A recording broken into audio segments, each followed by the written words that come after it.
الأنبياء والمرسلين بالقاسم المصطفى محمد اللهم صل على محمد وعلى محمد.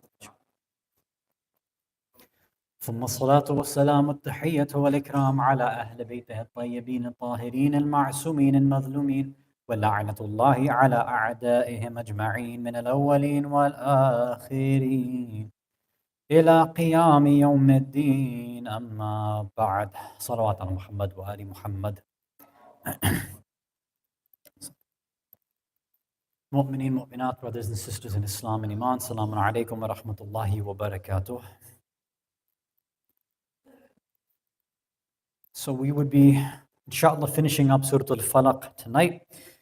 We left off last night with the final ayah, Bismillah ar-Rahman ar-Rahim, وَمِن شَرِّ حَاسِدٍ إِذَا حَسَدٍ, that we are seeking refuge from the evil of a hasid, somebody who is jealous, إِذَا حَسَدٍ, when they are engaged in jealousy. And we answered this question of why hasad basically is repeated twice, that it's emphasizing on the fact that jealousy becomes a real issue when it's expressed or it's acted upon, not just the feeling itself, which can be very natural or subconscious. We also made the connection between nazar and ayn and evil eye and things like that, that according to some ulama, hasad, when taken to an extreme, turns into this evil eye and things like that, right? But it's not as prevalent as a lot of us end up thinking, that everything bad that happens in my life is because of some evil eye and jealousy. No, it's probably not like that, but it does happen sometimes. We went through and we started to talk about some of the riwayat, but that's where we had to stop. The distinction that we made was in defining that there's hasad, there's jealousy, and then there's ghibta, right? More positive type of envy. We said that hasad, jealousy, the negative one, is when somebody sees a feature or a quality or characteristic, something in somebody, and they want it to be destroyed. They don't want that person to have that trait anymore. It can be intellectual, spiritual, emotional, anything, right? You see somebody who's too happy all the time, like, why are they happy all the time? I wish they weren't so happy, right? If somebody has good akhlaq, like, why are they having such good akhlaq? Somebody's intelligent, why are they so intelligent? Like, it should be removed from them. That's what is condemned. That's hasad. Ghibta is the positive one, is when somebody says, okay, there's a good quality that I recognize in this individual. I hope it's preserved in them. In fact, I hope that it's increased, and I hope that I have it myself too someday, and I'll work towards it. So the difference here is wishing for that destruction in that quality. For hasad, you're wishing that person doesn't have that good trait anymore and kind of replace it like I want it instead. And ghibta, you're saying, no, let them have it, let them increase it, let them keep it, and I also end up wanting it as well too. And we shared our narration about how mu'min should always be engaging in ghibta and only a munafiq engages in hasad. So let's finish up this conversation on hasad and try to end up with maybe a few small basic tips to help us rid this very, very evil disease, spiritual disease that could exist in our heart. So we'll first start off with a hadith attributed to Amir al-Mu'mineen, Ali ibn Abi Talib alayhi salatu wasalam, who's reported to have said, Ra'sul Radha'il al-Hasad, that the root or the inception of evil, of all bad characteristics and vices is hasad. So we have many riwayat which are in the same kind of form, right? Like the worst action is this, or the worst thing you could do is this. Hasad falls into this category too. Now, it's a disclaimer here, because sometimes people think that there's contradictions. You see that, all right, there's many riwayat which say the worst action is this, or the worst thing a mu'min can do is this, or the worst thing for humans this. And then Ahlul Bayt mentioned like 5-10 different things. Like, okay, well, I think I know the definition of worst. You can't have 10 of the worst thing. It doesn't make sense. It's either one of them or say that they're all bad and different amounts. You can't say the worst. Or you have many that say afdal, right? Afdalul a'mal. The best a'mal is this. And you have many riwayat like that. So what ulama say is that, look, this is just a natural way that you kind of use in language. Even in English, you might say that too, right? If I say, oh, the best burgers happen to be at so-and-so place, right, in all of Orlando. Now, does that mean I have examined every single place that exists and there's no other place that's better? No, there could be some other places that maybe are equal or actually might be better. I'm just trying to emphasize that it's really good, right? That's the idea, right? So that's what some ulama say here, is when you say or you hear this terminology, the best of, the worst of, it's just trying to emphasize how good or how extremely bad some certain quality is. So here, this is emphasizing for us how bad jealousy actually is. And sometimes we may decide to kind of underplay it, right? You might not think it's such a big deal. It's a natural occurrence. It happens. People get jealous. Let me just kind of, play it off, right? Whatever. There are sometimes we have sins, spiritual diseases within us, and we don't think of it as so bad because we don't think it harms anybody. Well, it's not like I'm hurting anybody. Right? I'm not, causing them any harm. They're not losing money. They're not in any pain. It's not like I'm killing somebody. I'm not stealing from them. What's the big deal? Right? Those inner spiritual diseases that are like this, they are, according to many riwayat, those are worse because these are the qualities that lead to the major ones. Right? That's why Imam's saying here, it's the root of all these other vices. It starts with this jealousy and then it compounds, snowballs into something much, much more sinister. And this is perhaps why in another riwayah, he's reported to have said, Al-hasad niqnasatu iblis al-kubra. That jealousy and envy is Iblis's greatest trap. Right? It's a very easy thing to catch somebody in because we may not be reflective enough to see that I'm acting negatively jealous, I should do that. We might be able to do that for other things, right? Maybe I start doing su'adhan. I don't give somebody the benefit of the doubt. Maybe I catch myself. If I speak, in an inappropriate way, I might catch myself there. If I delay prayers, I might catch myself, right? There's many other places I see my anger flaring up. Sometimes if we're trying to be aware, we might catch ourselves. Jealousy is one of those spiritual diseases that sometimes it's very, very tough to catch. And we can easily rationalize it, and that's how shaitan works. Especially, and we'll mention some other riwayat inshallah soon, because when it's related to an individual who's trying to improve their life, trying to get closer to Allah, trying to spiritually ascend, there can be, shaitan loves using religious language with us. Why does this individual have a nice house or a nice car? They don't pray as much as I do, right? They don't donate as much as I do. They're not as kind as me. Why do they get all this stuff? Allah, you should take it away from them because I know what evil they do. I see how they talk. I see how they conduct themselves. I see how they treat their family. I see all this. So Allah, take it away from them. And Allah, I obey you, right? Maybe I should get something like that instead. So that's a form of envy. You see, just a materialistic thing, but you're deciding on behalf of Allah that no, Allah, they shouldn't have that. I should have it instead. And we're using pseudo-religious language to make it a case to Allah that, yeah, you put it in the wrong place. It should come to me because I'm somebody that obeys you. There's another interesting hadith. This one's from Imam Ja'far as-Sadiq alayhi salatu wassalam. So he shares one of these wisdoms from Luqman, right? Many riwayat about that. He says, Inna Luqman qal li ibni. That Luqman was giving this advice to his son. So Luqman says to his son, Lil hasid thalathu alamat. Says, for a person who engages in jealousy, a jealous person, there are 3 alamat, 3 signs. So we pay attention here because there's 2 ways we do this. The obvious way when we hear this is to make sure we are careful around people who meet these signs, because if we're around people who are constantly jealous, it's going to wear off, it's going to rub off on us. There'll be a lot of negative consequences. But in a more spiritual way, these signs, when we hear them, rather than think of other people that, I know people with these signs. That's usually our first go-to thing, right? We hear a hadith that, this person's the worst, this quality is bad. Usually, right, because of the diseases that we have in our soul, our mind jumps to somebody else. Like, I know a person who is lazy with their salah. I know somebody who has a sharp tongue. I know all of that. It's rare and it's difficult for us to apply the hadith to ourselves first. So we'll try to do that, inshallah, for this one. So what are these 3 alamat that hopefully we have to be careful of and look within ourselves for? Number 1 is يَغْتَابُ إِذَا غَابَ. That this first sign of a hasid, a jealous person, is that they engage in ghibah. Right? They'll backbite somebody. And it's obvious why they would do that, right? There is some inferiority complex within in the hasid, in the jealous individual. So when the person's not around, of course they're going to say something bad because they have a negative interpretation of the individual. There's something about them that they don't like, a good quality they don't like in them, they don't want it to be in there. So they'll start to mention to other people as well too. Because, right, misery loves company. And a hasid loves company too. Well, I can't just be the only one jealous and evil at this person. I want everybody else to do it too because it gets normalized as well. If we're by ourselves doing something evil, it becomes much, much more difficult, right? If we're kind of evil in a vacuum. But if everybody else I can do some ghiba, everybody smiles and they laugh like, yeah, that person is like that. Then it feels, I'm at ease then.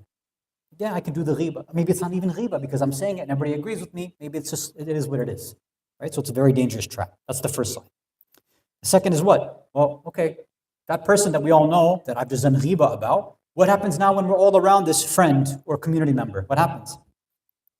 وَيَتَمَلَّقُ إِذَا شَهِدْ. Whenever we're in front of the person, what do? Because I'm a hasid, I start flattering them. I start saying very, very nice things about them. So it's like nifaq, but also hasad, right? Behind your back, I'm going to say the worst things, and I'm going to tell everybody else about it. But in front of you, oh man, you're, mashallah, beautiful voice, you have such a great family, you're such a cherished part of this community. And behind the doors, I'm doing something else, right? So it was this two-faced stuff that some of us unfortunately have, right? We have to be very, very careful of. And what is the last sign? وَيَشْمَتُ بِالْمُصِيبَةِ. And whenever that individual, that person is jealous of, whenever that person goes through a musibah, what happens? Instead of, feeling sorry or offering condolences, you smile a little bit. It's like, oh, what happened? They got into a car accident? That super expensive car that I was jealous of, it broke down? Oh, that's too bad for them, right? So these are the three signs of somebody who has this intense jealousy within them, right? Ghiba when the person's not there, flattering the person in front of their face, and then when something bad and unfortunate happens to them, a test, we get happy at it. So this is a sign that we want to make sure these signs don't hopefully exist within us. Towards the end, inshallah, of the lecture, we'll try to mention some ways of cleansing that and erasing that quality within us, inshallah. Next question we want to examine is, okay, we have jealousy. Where did this stuff come from? How did this actually come about? Okay, it's the root of all vices and evil, fine. Where did this stuff, how did it come up in the first place, right? Let's try to answer that, inshallah, after a salawat ala Muhammad wa ala Muhammad.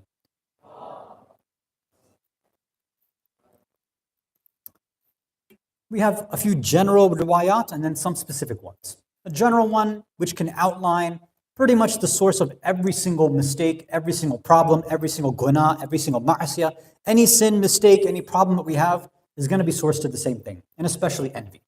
Right? This riwayah is attributed to both Rasulullah sallallahu alayhi wa sallam and Imam Ja'far as-Sadiq alayhi salatu wasalam. And it's the same exact wording, and it should be, no surprise. Many riwayat, Imam Sadiq alayhi salam is just verbatim saying what Rasulullah has said. So that's why you'll see two different chains for it. So they've both reportedly had said, رَأْسُ كُلَّ خَطِيَّةٍ حُبُّ الدُّنْيَا. That the root, the inception, the head of every single mistake and sin is what? حُبُّ الدُّنْيا. It's loving this world. Materialism 101, right? That's what it is. And for other sins, it might be tough to say how loving this world or being a slave to this world can lead to certain sins, but it should be obvious for envy and jealousy, right?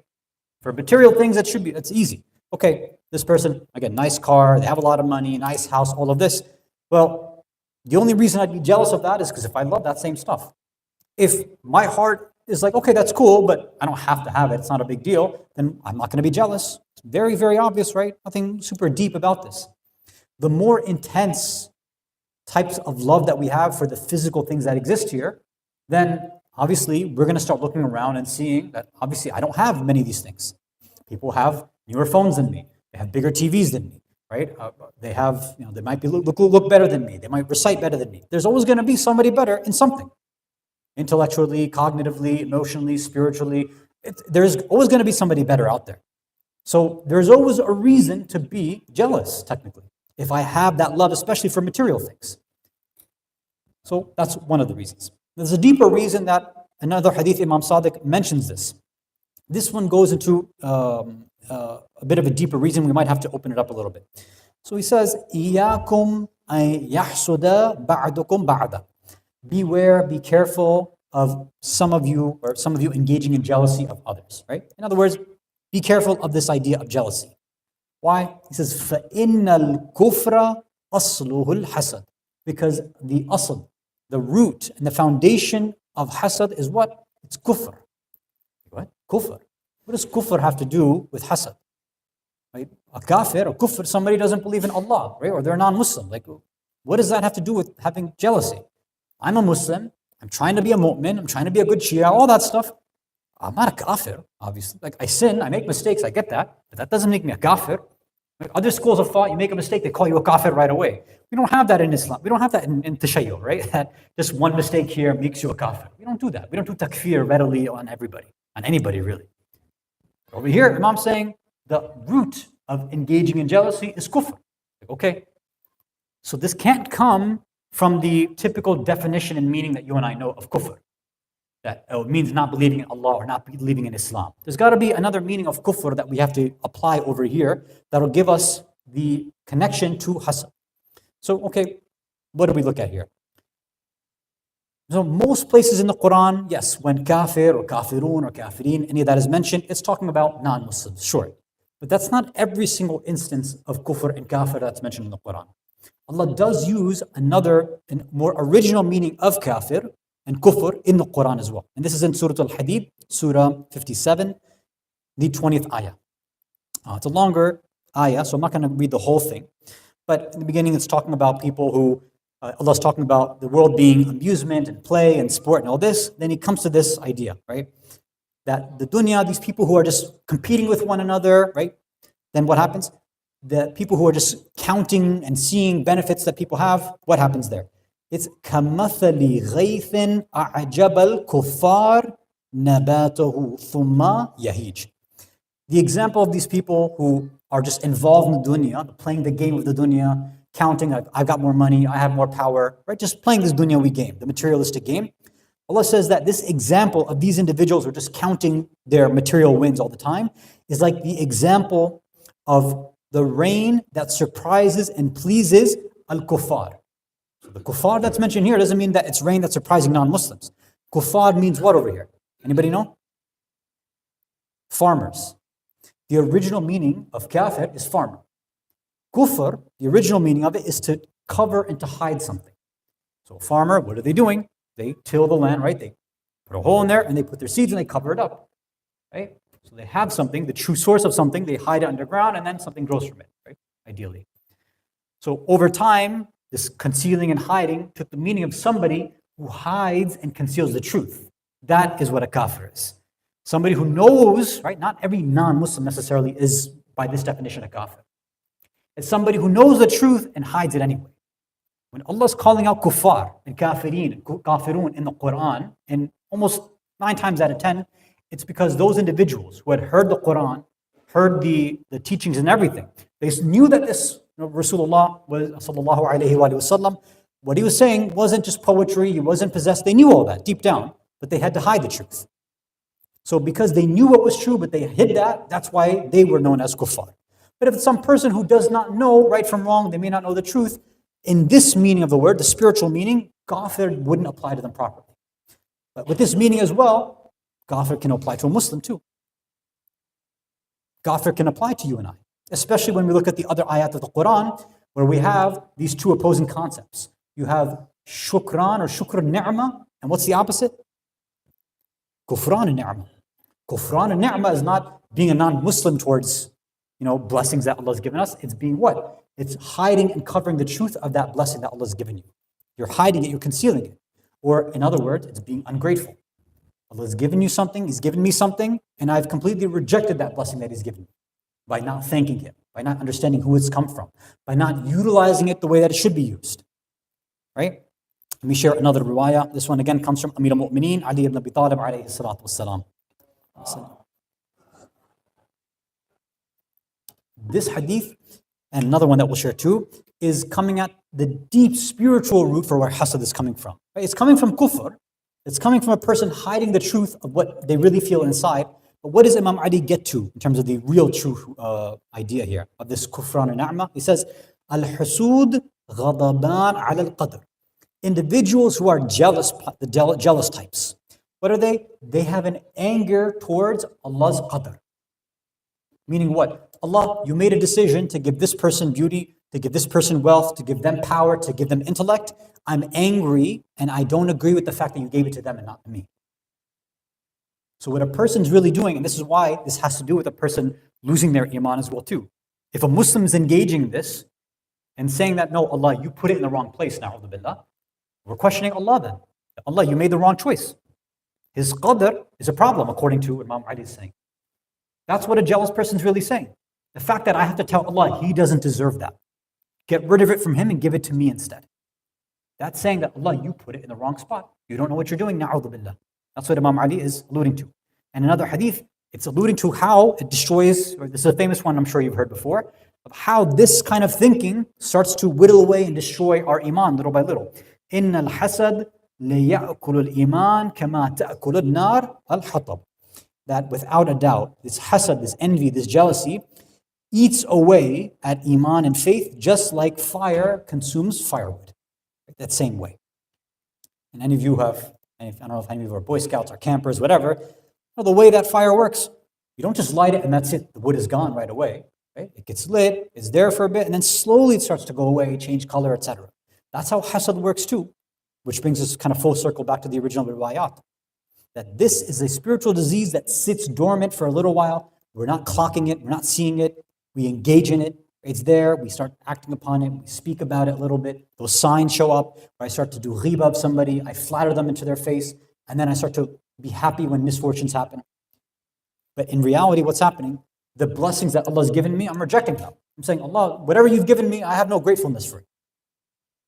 Okay, fine, you gave me this apartment or this house. All right, it's not enough for me. I need something bigger and better. Allah, this is not right.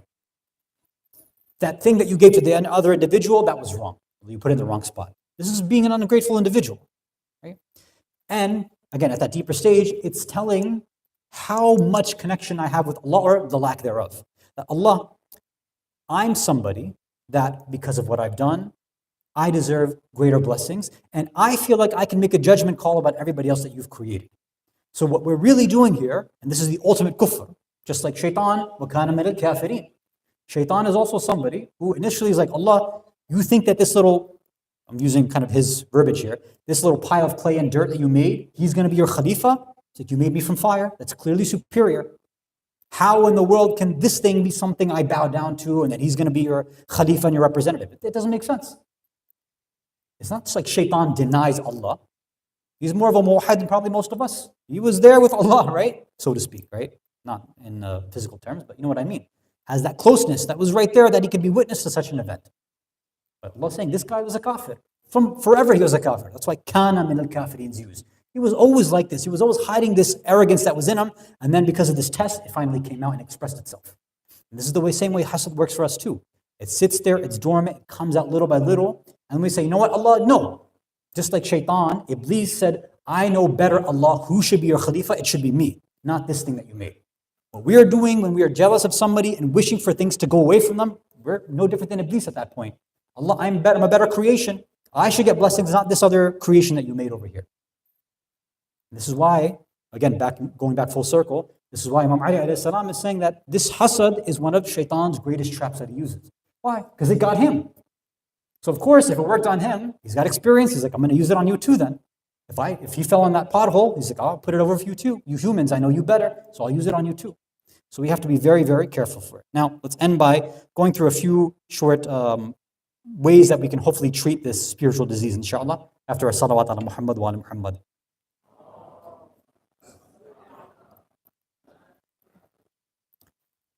First one that ulama advised, the ulama of akhlaq. So if all of this is stemming partially from me, I go out, I see all of this stuff in the dunya that's shiny, it's beautiful, it's powerful, there's wealth and all this other stuff. Well, if I'm looking at all that and seeing all of it constantly, it's probably going to have an effect on me. If I'm always around and seeing things and people that are quote unquote physically, materialistically better than me, then there's a good chance some jealousy is going to develop. So what do ulama say? It's like, okay, this is why it's highly recommended that you either not hang around people like that or not focus your attention like that. Spend more time focusing on those who are less fortunate. Because when you see those who are in a quote-unquote physically, materialistically worse off situation, not spiritually obviously, but materialistically, maybe they're struggling right with jobs or with family issues, marriage, whatever it is, then this should give somebody pause and say, Alhamdulillah, Allah, that you've protected me from these kind of issues, right? That Alhamdulillah, you've provided me a home where this individual hasn't been able to find a home. Alhamdulillah, Allah, you've given me a job and you've kept it solid for me for this long, and this individual, unfortunately, still hasn't been able to find work, right? So it's not a sense of pity that we're kind of looking at. It should be catalyzing and pushing us to a sense of gratefulness, of shukr. That's it. Okay, Allah, I see in your wisdom you've decided to not give this individual or this family these blessings, and you have given it to us. I should be thankful for that. Right? So it's kind of like a reverse jealousy to some degree over there, right? The second one that is and we mentioned some of the harms and difficulties that come with this, but when it comes to these various spiritual diseases, this is where hearing the negative qualities is sometimes beneficial. Sometimes it's not good to hear so much about hellfire and punishment and all that, but sometimes when there is a spiritual disease like this, we need to hear a little bit about the fire. Sometimes we have to be scared straight, right? That's the way it works. It would be nice if everything in the Quran and everything in the Rawat was that you're all great, Allah loves you, you're all beautiful souls, and let's just all go to Jannah together. But that's not the way it is. Even Rasulullah is a Bashir and Nadhir. He says, I do Bishara, I do Tabshir, I'll give you good news, but I also do Nidhara, I'm Nadhir too. I give you some warnings as well too. Because we need to be able to balance both of those things. Bain khawf wa raja. A good mu'min is always between hope and fear. You're hopeful of Allah's mercy, but you're also fearful that, you know what, it's possible that my sins might catch up and get me. And I might be taking a task for it. So you never lean on either side way too much. Here Imam Ali alayhi salam says, Lillah darul hasad. He swears by Allah. How amazing, remarkable is hasad. Strange wording by the Imam. Even more stranger. Ma a'dalahu. It's like how just it is. What do you mean? How just envy is? It's a strange term. But he mentions and explains why. Bada'a bisahibihi. Jealousy and envy begins with the individual, right? So I start off, I'm the one who I engage in jealousy, right? What happens? And then qatalahu. Then that jealousy ends up killing him at the end. He says that same jealousy you started off with comes back to me and kills me at the end, and it's the cause of my destruction.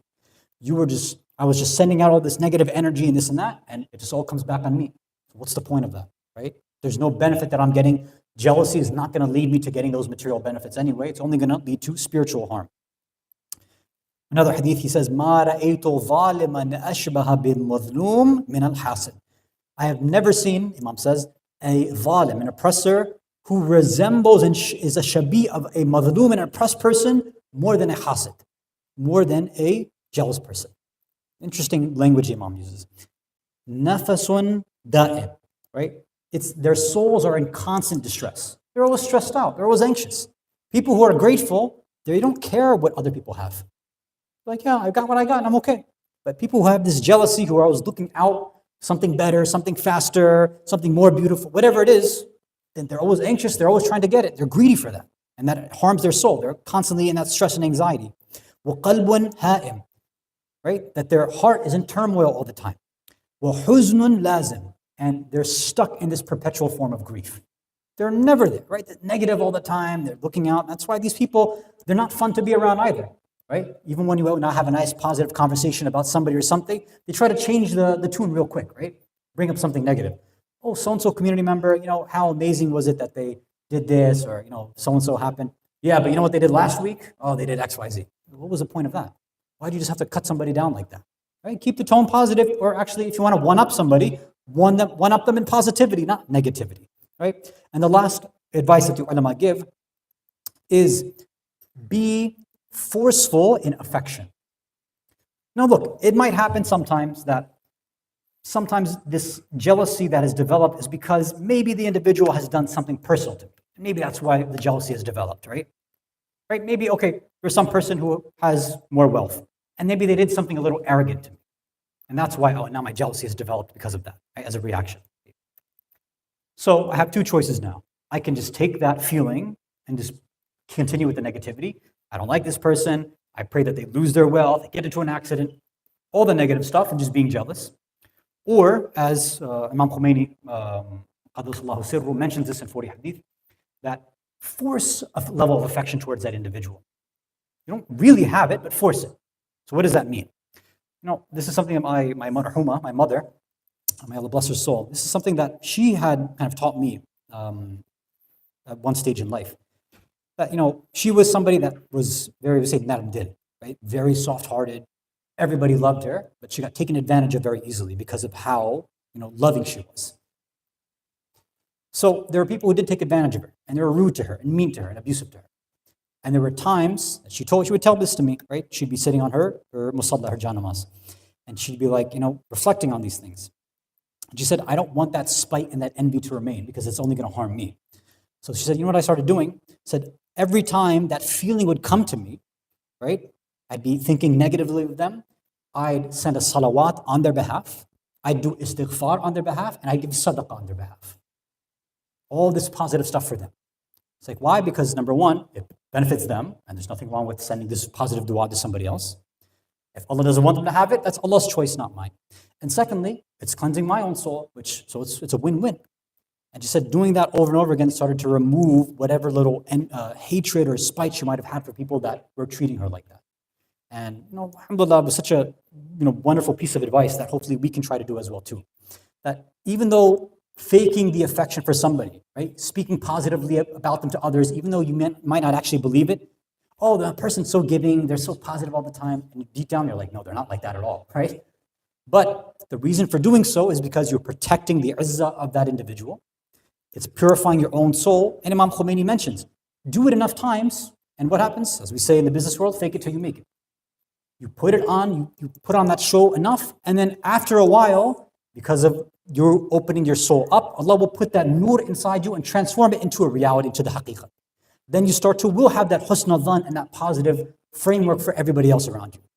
And this jealousy won't exist there. Every time you do see somebody, you'll say, wow, mashallah, Allah gave them that, Allah give them more. That's beautiful, right? And maybe if I deserve it, Allah give it to me too, why not? Right? But then hopefully our eyes and our framework changes and we won't even be engaged in that negative jealousy in the first place. So this concludes the tafsir of Surah Al-Falaq. Inshallah, we'll move on with the next surah starting tomorrow night if Allah gives us tawfiq. Walhamdulillahi Rabbil Alameen. Wa sallallahu ala Sayyidina Muhammad wa ala ahli baytihi at-tayyibin at-tahirin.